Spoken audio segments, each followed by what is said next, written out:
Curious lang. Bakit buti hindi niyo pinagdamot ng Atayde family kay LT yung chance na makisali sa inyo?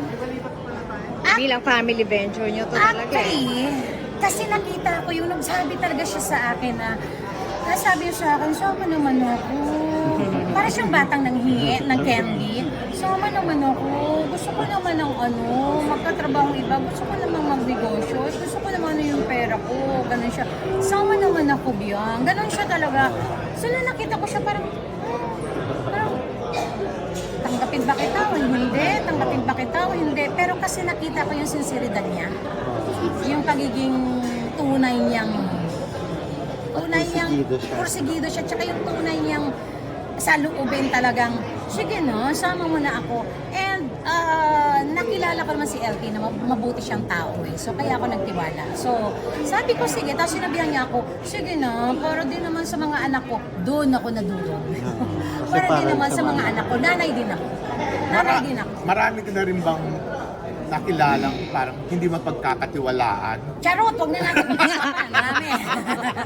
Hindi, oo. Pero O natuto ka rin naman sa mga ganung karanasan, natuto din naman ako. Pero si LT, lumapit sa akin, nagsabi na gusto ko maging producer bilang bata. Nakita ko yung pagiging bata niya bilang nanay.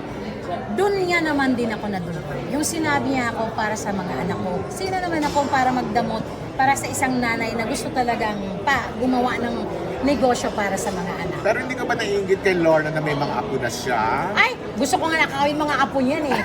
Kaya nag-uusap kami, gusto ko na magka-apo, Pero sabi niya, kaya nga di ba Mare, yung baby ko, yung apo ko, nandito, gina. Tsaka inaanak ko yung apo niya. So, yun. Hindi naman kailangang magdamot dun sa mga taong totoo yung hangarin. Nagkataon lang talaga sigurong yung mga oras na yun, kinalabitan ko rin ang boy. Asawa ko yan. Bisaya, asawa ko yan. So yun, ayun. So okay lang. Pero sabi ko kay Lorna, hanggang tayo na lang Hindi, pero tatlo kami. Kasi meron din si LT, ako, tapos may tumutulong din sa amin na 888 Film International. Sila Tetet yun, tsaka sila Eric. Alam mo yun. So, yun. Tulungan. Why not? Pinoy din yun. Oo. Pinoy din yun. Gusto, may kanya-kanya kaming, ito ako ha, diyan ka, kayo diyan. So, alam mo yun, kami lahat, nagtutulungan kami. Sila yung bumili ng Train to Busan, di ba? Yung Train to Busan, ito yung sila na ang nakabili. Oo, yun. Tapos kumita nga dito. So, yun. Yes. Okay. Okay.